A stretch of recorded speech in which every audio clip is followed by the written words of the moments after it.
कैस vlog में आपका स्वागत है। अकबर महान को मुगल वंश के सबसे शक्तिशाली बादशाहों में शुमार किया जाता है। अकबर का पूरा नाम अबुल-फतह जलालुद्दीन मोहम्मद अकबर था।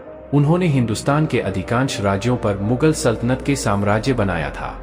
उन्होंने सिर्फ 13 वर्ष की उम्र में ही मुगल साम्राज्य की सत्ता संभाली थी।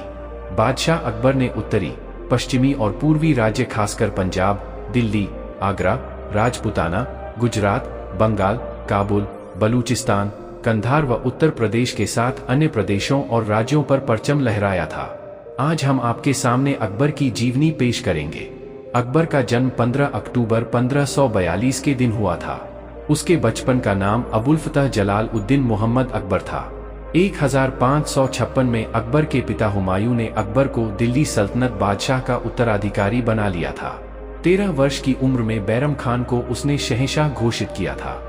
क्योंकि उस समय अकबर एक किशोर था, इसलिए उसके बड़े होने तक बैरम खान ने उसकी जगह शासन किया था।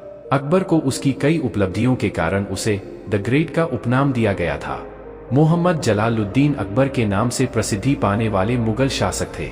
उन्हें इतिहास में सबसे सफल मुगल शासक के रूप में जाना जाता है। यह एक ऐसा राजा बना जिसे दोनों संप्रदायों हिंदू और मुस्लिम को प्यार से स्वीकार किया, इसलिए इन्हें जिल इलाही के नाम से नवाजा गया। अकबर के शासन से ही हिंदू मुस्लिम संस्कृति में संगम हुआ, जो कि उस वक्त की नक्काशी से साफ जाहिर होता है। मंदिरों और मस्जिदों में समागम हुआ, दोनों को समान सम्मान का दर्जा दिया गया। अकबर अनपढ़ थे, वह पढ़ना या लिखना नहीं जानते थे। हालांकि उसे महान संगीतकार तानसेन और बीरबल जैसे लेखकों, संगीतकारों, चित्रकारों और विद्वानों की कंपनी बहुत पसंद थी। अकबर के नवरत्न अबुल फजल, इन्होंने अकबर काल के अकबरनामा एवं आईन अकबरी की रचना की। फैजी, यह अबुल फजल का भाई था। यह गणितज्ञ एवं फारसी कविता करने वाले विद्वान थे। तानसेन, यह दरबार में गायक थे। बीरबल अकबर के सलाहकार थे एवं परम बुद्धिमान थे। आज भी अकबर बीरबल के किस्से लोगों की जुबान पर है। बीरबल की मृत्यु 1586 में अफगान बलूचियों के विद्रोह के दौरान हुई थी। राजा टोडरमल, ये अकबर के वित्त मंत्री थे। मानसिंह आमेर के कछवाहा राजपूत राजा थे। ये बादशाह के प्रधान सेनापति थे। जोधाबाई इनकी बुआ थी। अब्दुल रहीम खान ए खाना बैरम खां के पुत्र थे एवं दरबार में कवि थे। फकीर अजियों सलाहकार, मुला दो पियाजा सलाहकार, पूरी दुनिया में प्रसिद्ध है। अकबर सभी धर्मों के प्रति स्नेह और सम्मान करता था। उनकी 25 से अधिक पत्नियां थीं। उसकी सभी पत्नियों में सबसे महत्वपूर्ण जोधाबाई थी, जो जयपुर की राजकुमारी थी। उसने अपना युवा अवस्था शिकार करने, दौड़ने और युद्ध करना सीखने में बिताई थी, जिसके वजह से वह बाद में एक साहसी, शक्तिशाली और एक बहादुर योद्धा बना। 1563 में अकबर ने मुस्लिमों के पवित्र स्थान पर आने वाले हिंदू तीर्थयात्रियों से कर वसूलने का कानून रद्द कर दिया। अकबर सभी धर्मों के प्रति उदार रवैया रखता था। इस उदारवादी रवैये, लिबरल एटीट्यूड, से उसे अपने क्षेत्र के विस्तार में भी काफी मदद मिली थी। अकबर मुगल वंश का तीसरा बादशाह था। वह अपने पिता हुमायूं की मृत्यु के बाद 1556 में सिंहासन पर बैठा।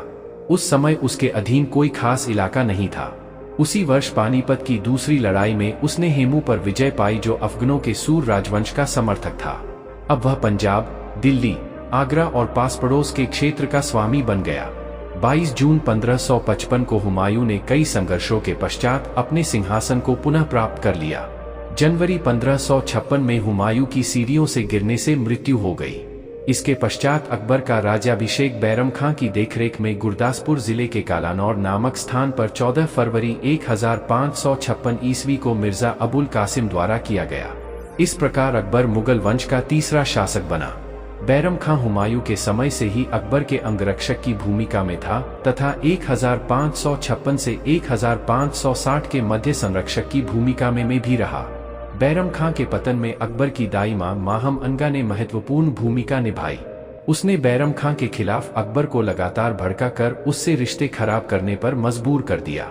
आखिरकार अकबर और बैरम खां के बीच तिलवाड़ा नामक स्थान पर युद्ध भी हुआ, जिसमें अकबर की विजय हुई और बैरम खां ने समर्पण कर दिया।